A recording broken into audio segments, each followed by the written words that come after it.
Ladies and gentlemen, she got bangs. Hi bunny lovers, and welcome back to Oliver's Corner. Welcome if you're brand new.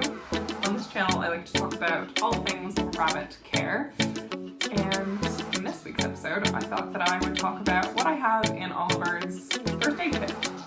So if that sounds like something that you'd like to know more about, then make sure you keep watching this video.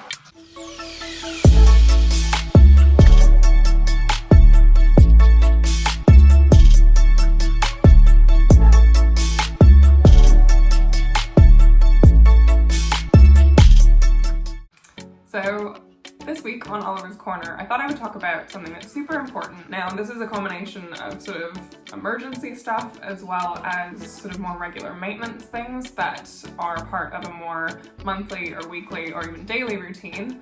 And I'll just talk you through what they are and why I have them. So one of the most important things when it comes to being a bunny parent is being really vigilant and monitoring their behavior and any sort of potential changes that you see. Because one of the specifics about bunnies is that because they're a prey animal, in the wild, their natural instinct was to actually hide any sign of weakness so that predators wouldn't sort of pick on them specifically if they were injured or ill. So now, as domestic bunnies, that is a behavior that they very much held on to, and so it can be really hard to know if your bunny is sick because unlike, say, a cat or a dog, they don't actually have any kind of way of communicating to you.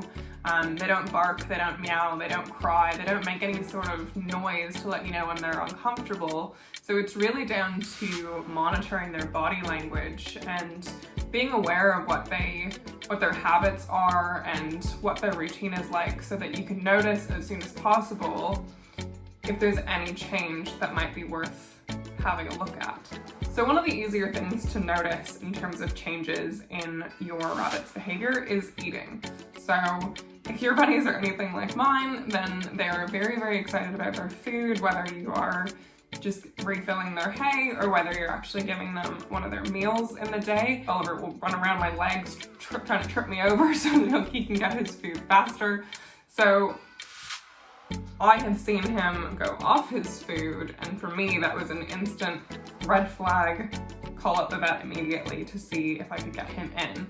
So one of the times that I had to take Oliver in to the vet was for actually a case of GI stasis. And in that particular instance, what had happened was he basically swallowed a fur ball.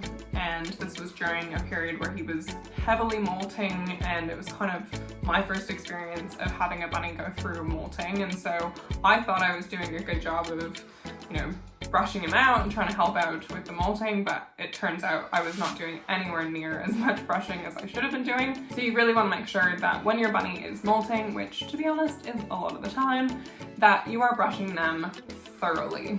And I mean like daily and for a while. It's not really like a cat, despite the fact that they have many similar behaviors, and yes, they clean themselves and all of that.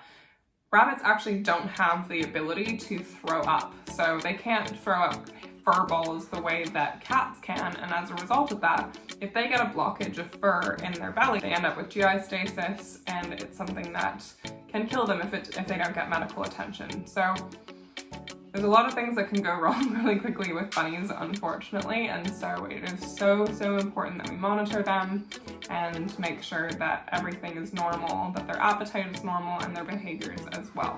The first and most important item in any sort of care kit for a bunny is a comb. Now, obviously, there are so many different kinds of combs, and honestly, it seems to me like different bunnies respond better to different types of brushes and combs. So it may require some level of trial and error. We sort of went through 3 or 4 trying to figure out what was going to be the most effective way of helping him out through his molting, as well as just the weekly brushing. And this is basically what we landed on. I'm actually going to give full credit to Lennon the bunny for this one because I followed her DIY.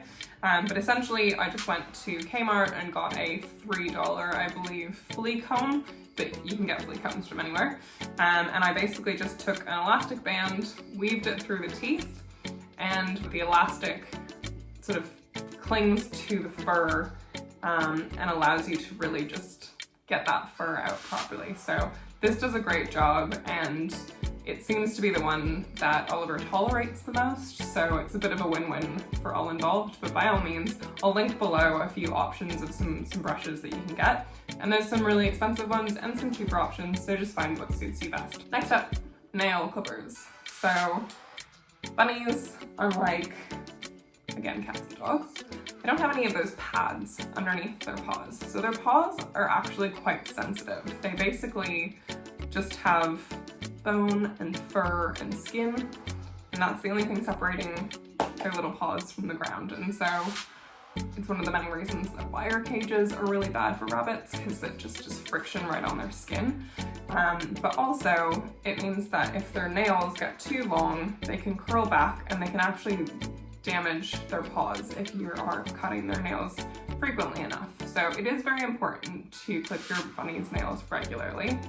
Now, there seem to be different schools of thought around how frequently you need to be doing it, and by all means, if you're super comfortable clipping your bunny's nails, every 6 to 8 weeks is fine. Personally, I've spoken to my vet about it, and she sort of said to me, look, every 3 months is fine. So I tend to let the vet do it twice a year, and we sort of do it twice a year as well. So he ends up getting his nails clipped about 4 times a year, but just figure out what works for you and make sure that you're just doing it at least that 4 times a year.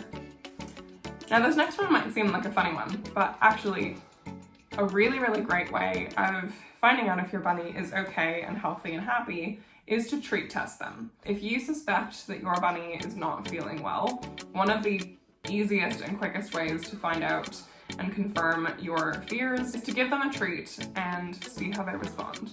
When we had a case of GI stasis with Oliver, this was one of the first things that I noticed was going wrong. He didn't show any interest in his breakfast, and then shortly after that I tried giving him a treat and he literally turned his body away from it. So I knew straight away in my gut, something is wrong, he needs vet attention straight away.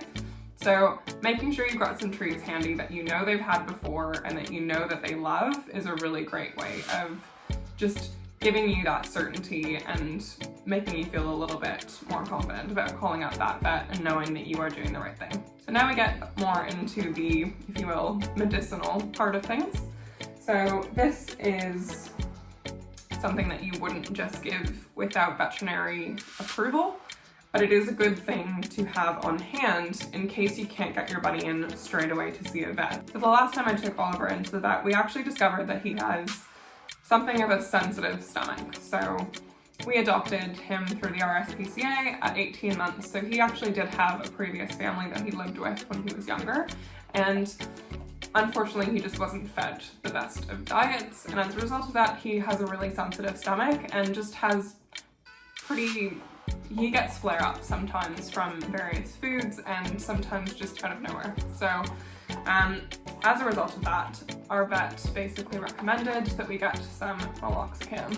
So this is a oral suspension for dogs, technically, but the dosage is adjusted for the bunny. Again, this is something that my vet has actively recommended. This is not something that I've just gone out and purchased on a whim. And essentially, it's an anti-inflammatory. So what this means is that if he's got a blockage or any kind of tummy troubles that's happening, this is actually going to relieve a lot of the pain that he might be going through, and also some of the swelling in his stomach, which will buy him some time and also just relieve that discomfort for him.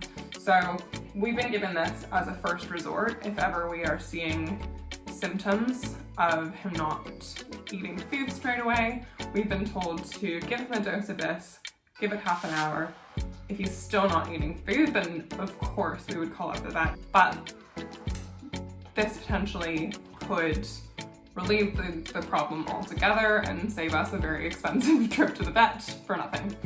So I'm very happy to have that, and I feel a lot more equipped now that we've got this in the house. The last thing that we've got is critical care, and basically this is a food supplement for bunnies as well as other small animals. So I'm sure if you're a bunny parent, you've probably heard of critical care. You may already have some at home, but it is always a good thing to have on hand.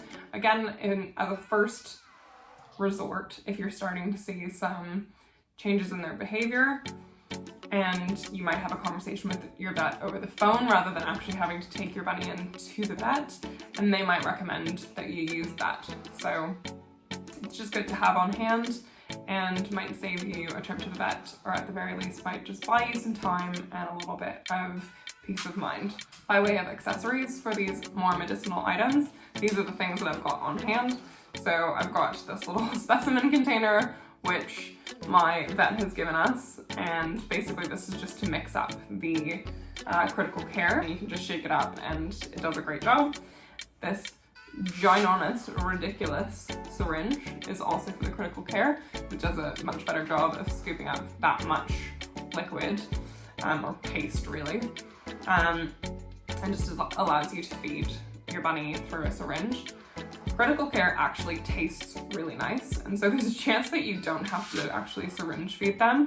You might be able to put it in a small bowl, or you might be able to just feed it to them on a little spoon. But in case you do have a bunny that's a bit fussy, or if you've gotten a flavor that they don't like, because it does come in different flavors, then it's always good to have a syringe to kind of just force them to eat it. And then I've got a tiny syringe, which I use for the meloxicam. Oliver's pretty good about this. I am told by the vet that it actually tastes pretty good. Apparently it tastes like honey. We're not sure how she knows this, but allegedly it tastes like honey. So he never really fights us on it, which is definitely a comfort. But yes, so we've got these 3 items to just help us out. And that's it. Just as a quick but very necessary disclaimer, I am not a vet.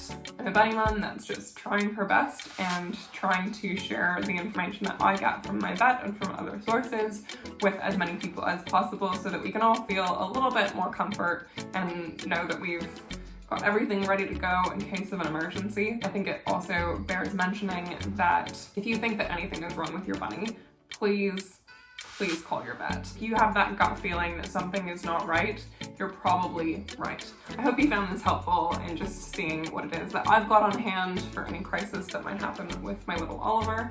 But do let me know if you guys have other things in your first aid kits that you think that I should include in mine, because I'm always happy to get that sort of feedback and improve on my own, bunny parenting. But otherwise, make sure you give this video a like if you enjoyed it, and make sure to subscribe if you'd like to see more from this channel. And I make a new video every Monday, so I will see you next Monday. Thanks for watching.